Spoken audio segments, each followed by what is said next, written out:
India, we have a deep rooted caste system where we had four castes, and one of the caste of the four caste is the business caste. And for multiple generations, everybody in that has only done business, right? It's called the Vaishya or the Banya caste. And for this group of people, jobs is an unusual thing. They are, uh, like, for lack of better examples, like the Jewish family, it's quite common for them to be doing business, and they started dabbling into jobs in a more recent history. That's a similar thing that we had in India. So the few lessons that were learned is that, uh, actually, I have a longer list if I could zoom out into what makes people do business successfully. But I think first lesson was, they have much lower shame than the other communities. They have very little self doubt when it comes to being shameless. And I think naturally they are more, I mean, they are very hard to offend. They are okay that even if you mock them, as long as you are giving them business, they're okay with that. Not many people would be okay with that treatment, right? And makes many business communities not respectable, because they're okay to be mocked or have lower dignity or lower status, as long as they get the financial upside of it. So I think that's where the status and wealth driven societies mindset comes in, that they are absolutely okay to reduce their status as long as they win the commercial side of the deal. That's one big lesson. The second piece is just natural understanding of where is the value in everything. Why would somebody pay for it is almost intuitively taught from childhood. You just know what are people really paying for, right? And a natural understanding of which products would have higher gross margins or lower gross margins, right? It's a very interesting thing that when you grew up in a business family, they just naturally arrive at summarizing what's the value in everything. And it's sometimes very uncomfortable, because I remember going to an MBA school early days to speak, and they invited me, and I was only interested in knowing the unit economics of the MBA school, and understanding how beautiful that business is. And they find that disturbing, but for a business community, they love to break things down to unit economics, almost as if it's like a first, like the small talk is unit economics, which is quite interesting. The third lesson is natural need for spotting trends. So one of the things that is there, I'm part of the Gujarati community, which is the business community of India. And they have this greeting when the two business people meet. Normally people say, hey, hello, how are you, what's up.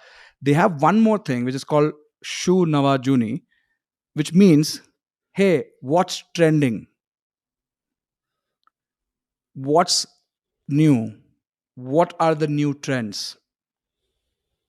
And they share that on a more regular basis, which makes them spot new trends and be in businesses that other people would take a long time to enter into, because they love the new trends, because they believe that the value is going to be where they are less likely to have competition, and they're constantly finding themselves to be at different places.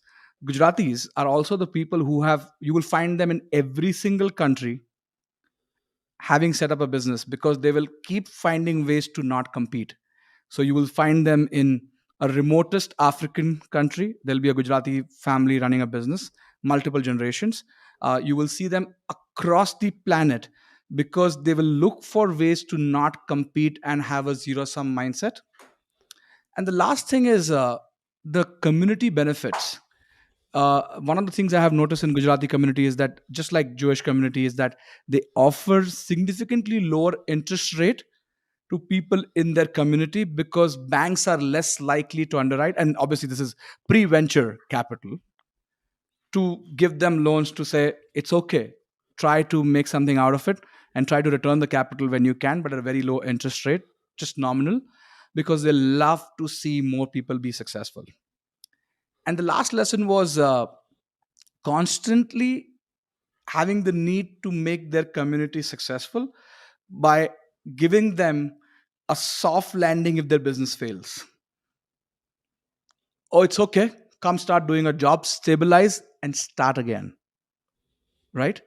And I think when I started doing job, I mean, my early career was my dad had a startup that failed, so I had to start working since I was 14 or 15. My first job was a data entry operator, which made like, I don't know, uh, more like $30 a month kind of a salary when I started.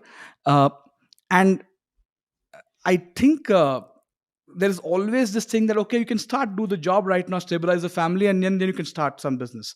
Like, there is no shame that, oh, you are just helping the family settle down from a financial setback that the family went through.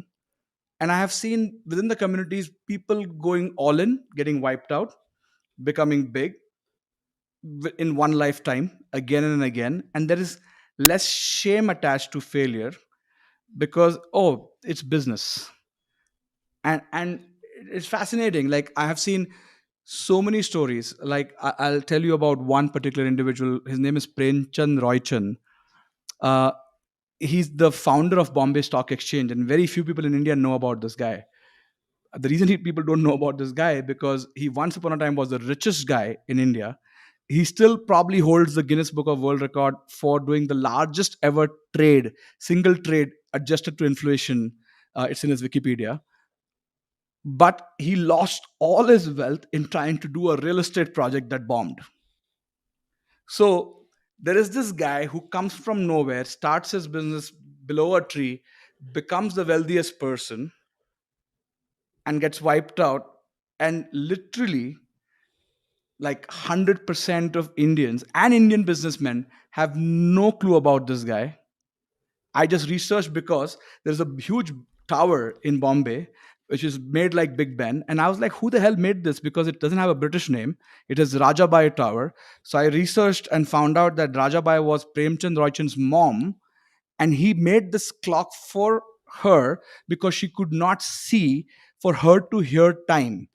Like, look at the flex of the guy, that he builds a massive clock in British India with a huge amount of spend by hiring British architects, just to flex to the community that I have built a clock because my mom can't see time.